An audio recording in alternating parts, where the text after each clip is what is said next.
Hello नमस्कार दोस्तों। आज की वीडियो में हम देखने वाले हैं जो आपका रूम हीटर है, यदि आप उसका मेंटेनेंस करना चाहते हैं तो किस किस चीज़ का आपको ध्यान रखना है और किस तरीके से उसकी टेस्टिंग करनी है। तो सबसे पहले हमको क्या करना होता है, जो हमारे मेन वायर होते हैं, जैसे कि ये हमारे दो मेन वायर आए हैं, ये कहाँ कहाँ कनेक्ट है सबसे पहले तो हमें वो पता होना चाहिए। यदि हम कोई भी इक्विपमेंट या कोई भी डिवाइस चलाते हैं तो सबसे पहले हमें न्यूट्रल और फेस की पूरी प्रॉपर तरीके से जानकारी होनी चाहिए कि उसमें न्यूट्रल किस तरीके से जाना है और फेस किस तरीके से जाना है। जैसे कि हम भली भांति जानते हैं कि जो फेज़ होता है हमारा स्विच के माध्यम से जाता है और न्यूट्रल हमारा मोस्टली डायरेक्ट होता है, लेकिन रूम मीटर के अंदर ऐसा नहीं होता।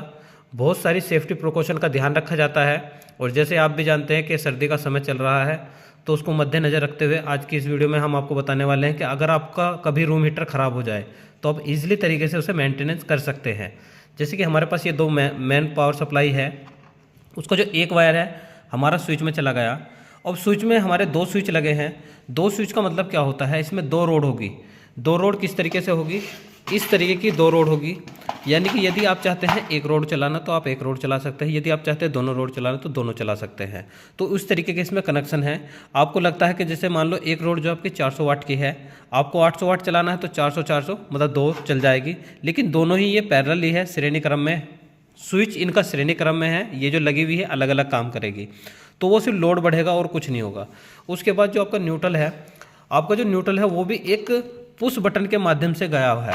अब मोस्टली कभी कभी क्या होता है, रात को आपने अपना रूम हीटर चला के छोड़ दिया, पता लगा वो किसी कारणवश गिर जाए, तो गिरने से क्या होगा, उसका ये जो बटन है ये पुश जो है ये बाहर आ जाएगा, उसके कारण आपका रूम हीटर नहीं चलेगा। क्योंकि ये जैसे ही खड़ा होगा, खड़ा होने पे क्या होगा, ये प्रेस हो जाता है। जब तक ये प्रेस होगा जब तक ये करंट को पास करेगा। आप देख सकते हैं इसी दो पॉइंट है, जब तक ये काम करेगा जैसे ही आप इसे प्रेस करते हो तो ये करंट यहाँ से पास कर देगा और जाकर हमारा जो है एक वायर को, एक पाथ को जो कंप्लीट करेगा, आप समझ सकते हैं कि न्यूट्रल वाले पाथ को कंप्लीट करेगा।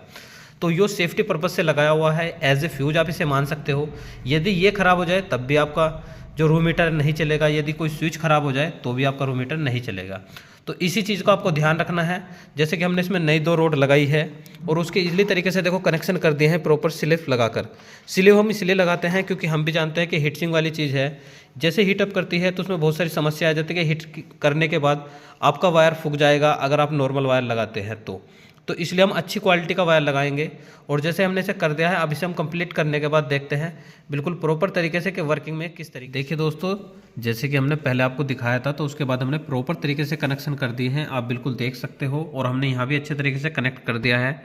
अब हमने इसे वैसे नॉर्मली चलाकर देख लिया है, लेकिन हम एक बार इसे अच्छे तरीके से स्क्रू ड्राइवर जो इसके स्क्रू है उसे टाइट करके अच्छे तरीके से उसके बाद दिखाते हैं कि किस तरीके से ये वर्किंग कर रहा है। हेलो दोस्तों, देखिए जैसे कि हमने रूम हीटर जो है कंप्लीट तरीके से तैयार कर दिया है। अब हम देखते हैं कि वर्किंग में आप देख रहे हैं कि इसकी सिंगल रोड चल रही है। अब इसके हम दोनों रोड चला कर देखते हैं। अब देखिए जैसे कि हमने स्विच को ऑन कर दिया है, अब इसके दोनों रोड कार्य करना शुरू कर देगी। आप देख सकते हैं 1 बाई 1। अब देखिए जैसे कि ये रोड जो है दोनों काम करना शुरू कर दिए, तो 400 यहाँ 400 यहाँ, दोनों ही रोड जो हमारे 400 वाट की है। ये साइज़ में छोटी बड़ी भी आती है, ऐसा नहीं कि हर साइज़ की फिक्स होती है। अब मान लो जैसे कि हमने आपको बताया था कि इसके नीचे एक पुश बटन लगा होता है। मान लो यदि आपका रूम हीटर गिर जाता है अचानक से रात को, तो जैसे कि हम इसे पीछे को प्रेस कर रहे हैं तो देखिए ये पूरी तरीके से बंद हो जाएगी। आप बिल्कुल देख सकते हैं इसमें कोई भी ग्लोइंग नहीं हो रही है। तो मान लो जैसे गिर गया, अब इसे हम पुनः स्टार्ट करते हैं। जैसे कि हमने इसे पुनः रखा है तो पुनः कार्य करना शुरू कर देगी। वो जो पुश बटन जो नीचे लगा हुआ पुश बटन, उसका सेम कार्य सिर्फ इतना ही होता है कि वो इसको सिर्फ उसका ही काम करती है कि अगर गिर जाए तो गिरने से सिर्फ बंद करने का काम करती है एज ए सेफ्टी पर्पज़, बाकी उसका कोई अलग से कार्य नहीं होता। आज के लिए इतने रखते हैं, कल फिर मिलते हैं किसी नए वीडियो के साथ, नए प्रैक्टिकल के साथ।